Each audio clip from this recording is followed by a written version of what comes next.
안녕하세요. 개념도 없고 손버릇도 더러운 신우 때문에 지금 남편하고 대판 싸우고 이혼까지 생각 중인 30대 여성입니다. 사람이 살면서 실수 한 번쯤은 할 수 있다고 생각해요. 저도 그렇고요. 하지만 정말 중요한 건 스스로 반성하고 용서를 구하는 태도가 아닐까요? 그런데 저희 신우는 끝까지 남 탓하기에만 급급하고 자기 잘못은 곧 죽어도 인정하려고 하질 않네요. 그래서 이번에 제대로 참교육 좀 시켜주려니까 남편이 그래도 지 핏줄이라고 아주 난리를 쳐요. 어린애도 아닌데 말로 잘 타이르면 되는 거 아니냐면서요. 어휴, 도무지 말이 통해야 말이죠. 아무튼 너무 답답해서 여기다 한번 속풀이 좀 하고 가려고 왔네요. 남편하고는 대학 동기의 소개로 만났어요. 저는 공대를 나왔는데 이렇게 얘기하면 사람들이 제가 연애를 꽤나 해봤을 거라고 생각하더라고요. 아무래도 주변 친구들이 다 남자들이다 보니 그렇게들 오해하는 것 같아요. 그런데 사실은 오히려 그렇다 보니 연애할 기회가 많이 없었죠. 별의별 꼴을 보다 보니 이성으로 안 느껴졌다고 할까요? 아무튼 그래서 대학교 다닐 땐 연애 딱 한 번 해보고 사회생활하면서는 연애를 해본 적이 없어요. 워낙 일 욕심이 많기도 했고 제가 종사하는 분야가 또 남자들이 많다 보니 그 사이에서 살아남으려고 치열하게 살았거든요. 그러다 28에서야 동기 중 한 명이 도무지 못 봐주겠다며 소개팅을 주선해 주었는데 그게 바로 지금의 남편이에요. 책 읽기를 좋아하고 집에서 혼자 시간 보내기를 좋아하는 남편은 저와는 달리 성격이 세심하고 조금은 예민한 사람입니다. 정도 많고요. 그래서 솔직히 첫 만남엔 저랑은 잘 맞지 않겠다 싶었거든요. 그런데 이게 웬걸요. 두 번, 세 번 만남이 거듭될수록 제가 갖고 있지 않은 남편의 장점들이 눈에 들어왔고 또 그게 좋아 보이대요. 나중에 듣자 하니 남편도 저와 마찬가지로 제 털털하고 무던한 성격이 좋았다나요. 아무튼 그래서 저희는 얼마 지나지 않아 연인 사이가 되었고 2년여의 연애 끝에 결혼까지 하게 되었죠. 결혼 당시 친정에서 1억, 시댁에서 1억을 지원받았는데 결론부터 이야기하자면 그 돈은 쓰지를 않았어요. 2억 가지고 구할 수 있는 집이 마땅찮아서 대출을 받아야 되는 상황이었는데 시댁에서 대출을 왜 받냐면서 저기 어디 언덕배기에 있는 집들은 1억 가지고도 너끈하다며 눈을 낮추라는 둥, 요새 젊은 애들은 고생을 안 하려고 한다는 둥 엄청나게 반대를 하셨거든요. 게다가 주신 1억을 가지고 이게 나중에 증여세가 어쩌고 하시면서 그걸로도 엄청나게 잔소리를 하셨고요. 그러자 보다 못한 친정어머니가 원래 가지고 계시던 아파트를 저에게 주시겠다 하셨습니다. 어차피 재개발 기다리면서 전세를 놓고 있던 아파트인데 재개발 들어가면 아파트 값은 더 오를 거고 그리고 이후에 증여해주면 그것도 그것대로 골치가 아프다면서 그냥 지금 받아가라 하신 거죠. 그리고 제 입장에서야 막말로 요새 30대들이 돈 벌어서 서울에 있는 아파트 사기가 어디 쉬운 일인가요? 그저 감사한 마음으로 받겠다 했습니다. 그리고 당연히 친정어머니가 처음에 주셨던 1억은 돌려드렸어요.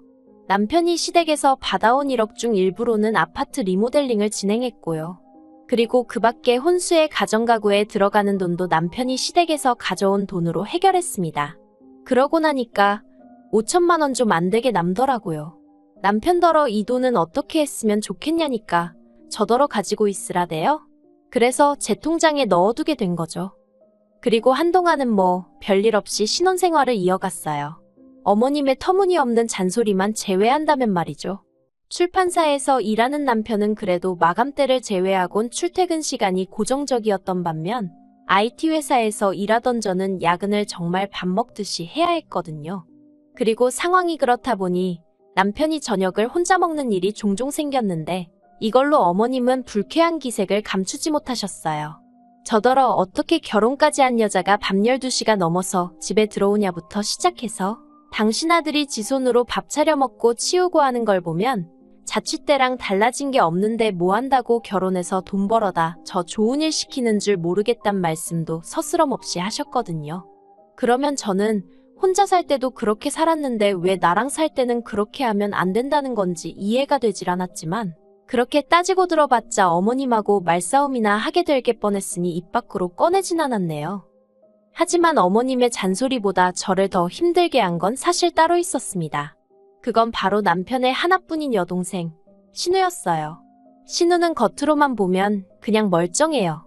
모나지 않은 외모에 사업한다고 까불다가 말아먹긴 했어도 이후로는 직장도 그럭저럭 나쁘지 않은 곳에 다니고 있었고요.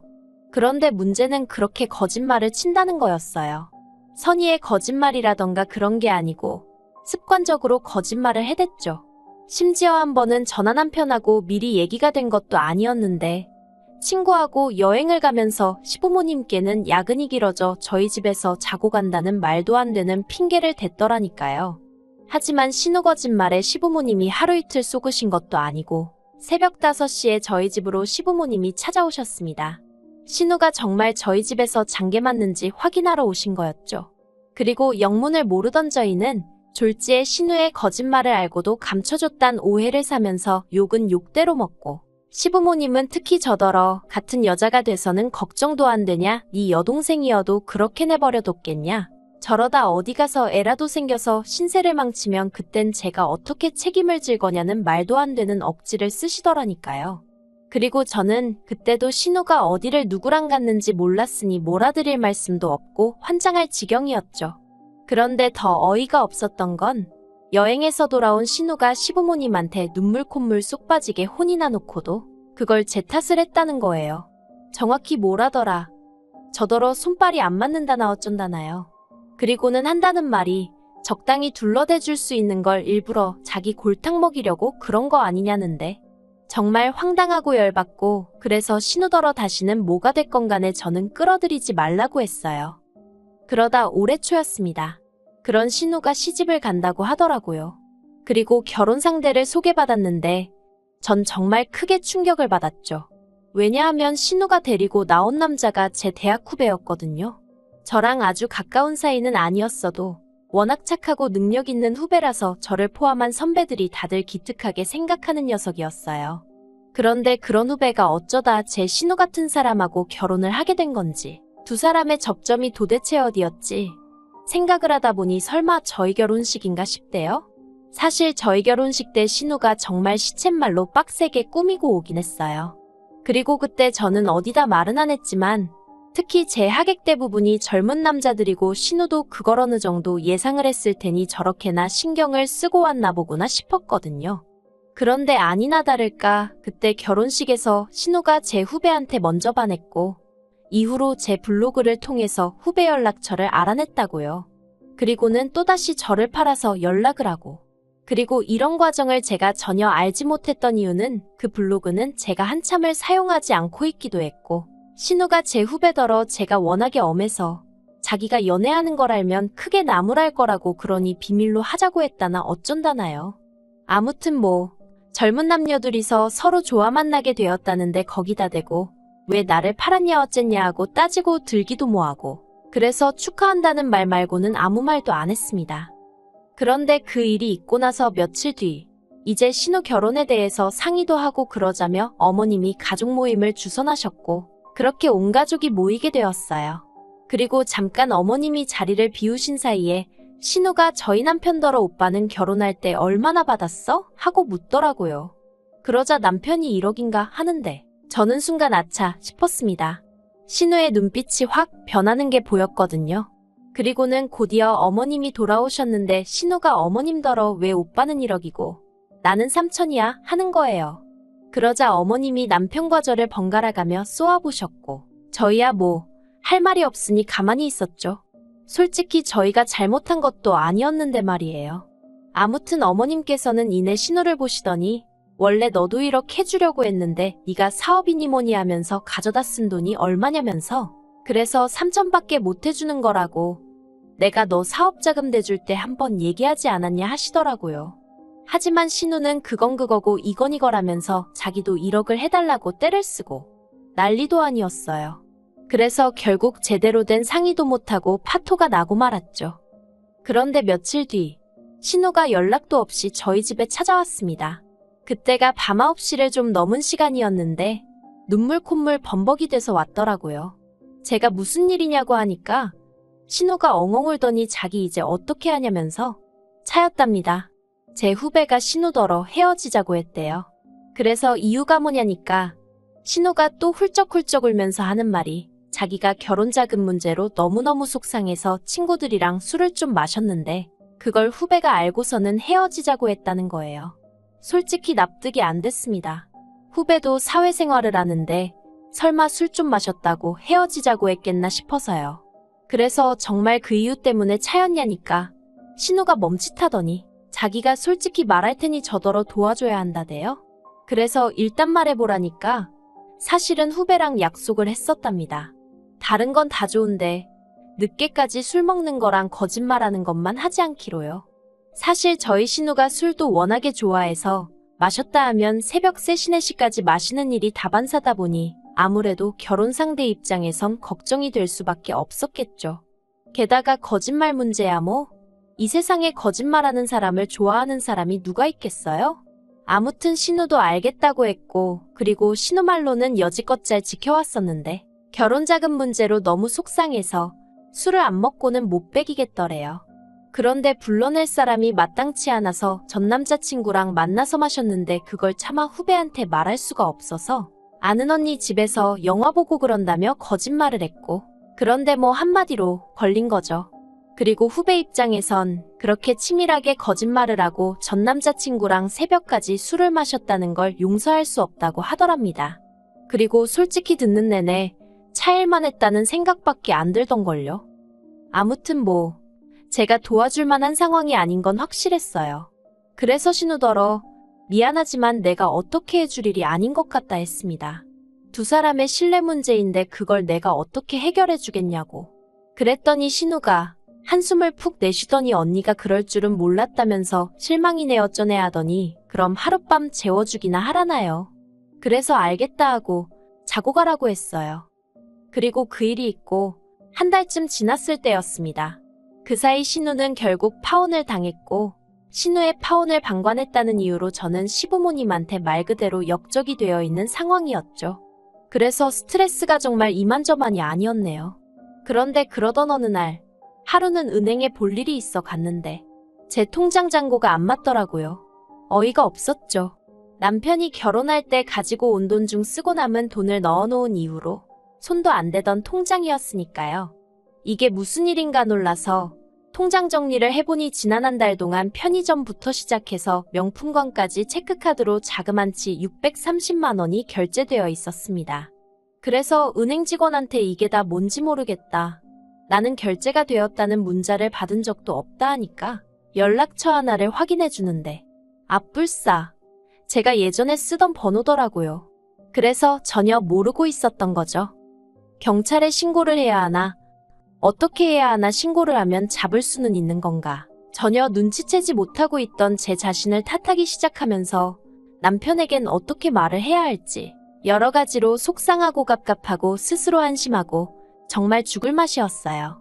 그리고는 집으로 돌아오니 남편이 제 얼굴을 보고는 무슨 일이라도 있냐고 묻길래 잠깐 고민하다 결국 솔직히 털어놓았습니다.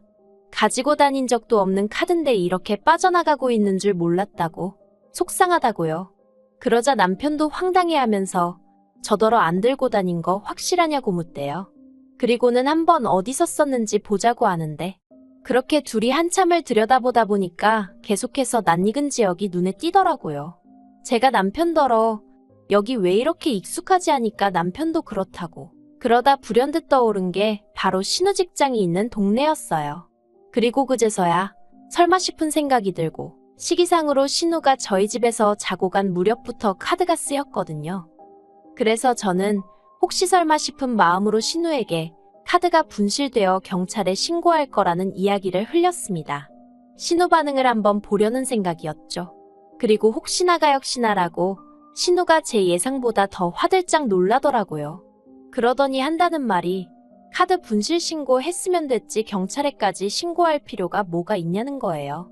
제가 실수로 잃어버렸을 수도 있는데 경찰들 귀찮게 하지 말라면서요. 그리고 그런 신우의 반응에 저는 묘하게 확신이 생겨서 아니라고 이건 분명히 누가 훔쳐간 거라고 어떻게든 찾아내서 그 얼굴을 한번 봐야겠다 했습니다. 그러자 신우가 안절부절 못하더니 결국 한다는 말이 그거 내가 썼어요 그러는 거예요. 어이가 없었죠. 그래서 제가 신우더러 뒷얘기는 시부모님 계신 자리에서 하자 했습니다. 그러니까 신우가 안 된다고 아버님이 아시면 자기 죽는다고 진짜 안 된다고 또 울고불고 난리대요. 하지만 거짓말하는 것도 부족해 도둑질까지 하다니. 이참에 이놈의 버르장머리를 확실히 뜯어 고쳐줘야겠단 생각뿐이었거든요. 그래서 사정해도 소용없다. 주말에 시댁에서 보자 했죠. 그리고 주말 아침 시댁에 갈 차비를 하는데 남편이 꼭 이렇게까지 해야겠냐면서 신우도 뭔가 사정이 있으니 그러지 않았겠냐고 저더러 너무 사람을 궁지로 모는 거 아니냐입니다. 편들게 따로 있지. 어이가 없어서 남편더러 그러니까 신우가 오늘날 저 모양 저 꼴 아니겠냐고 쏘아붙였어요. 그리고는 따라오든 말든 마음대로 하라고. 나는 시댁에 갈 거라고 했죠. 그랬더니 남편도 말 그대로 죽상을 하고 따라 나서긴 하대요.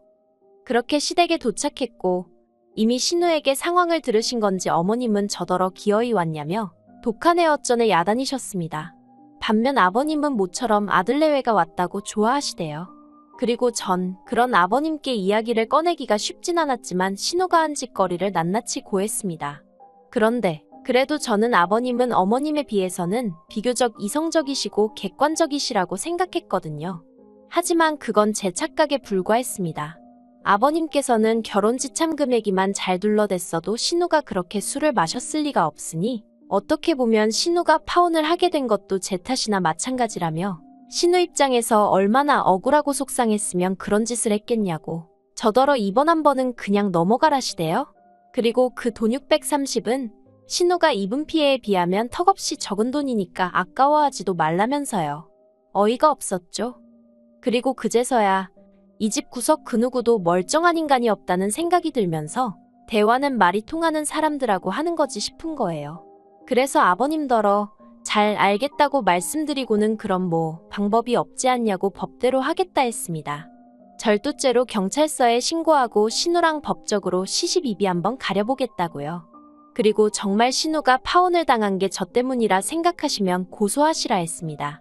한번 세상 상식이 누구 편을 드는지 따져보자고 했죠.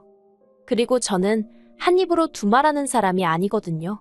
시댁에서 나오기가 무섭게 경찰서로 향해 신우를 신고했습니다. 절도죄든 사기죄든 합의는 없을 거니 무조건 잡아달라고 했어요. 그리고 신우에게 마지막 남은 가족의 정을 빌어 신고했으니까 변호사를 구하든 뭐라든 알아서 잘 대비하라고 문자 하나 보내줬습니다. 제가 베풀 수 있는 마지막 잡이었죠. 그러자 신우가 또 전화를 해대고 문자로 살려달라는 둥 자기가 어떻게 돼도 좋냐는 둥 헛소리를 보내놓대요. 개뿔 신경 하나도 안 쓰이거든요. 그리고 이 일로 남편은 남편대로 저란 여자가 아주 독종인 걸 알게 되었다며 자기 여동생이 정말 법적으로 처벌이라도 받게 되면 이대로는 못 넘어가네 어쩌네 이혼을 한 해 만에. 그래서 그까짓 이혼 하자고 했어요. 참나 지랑 이혼하는 게 뭐 얼마나 겁나는 일인 줄 알고 그런 걸로 협박을 하는 건지. 정말 웃기는 집구석인 거 맞죠?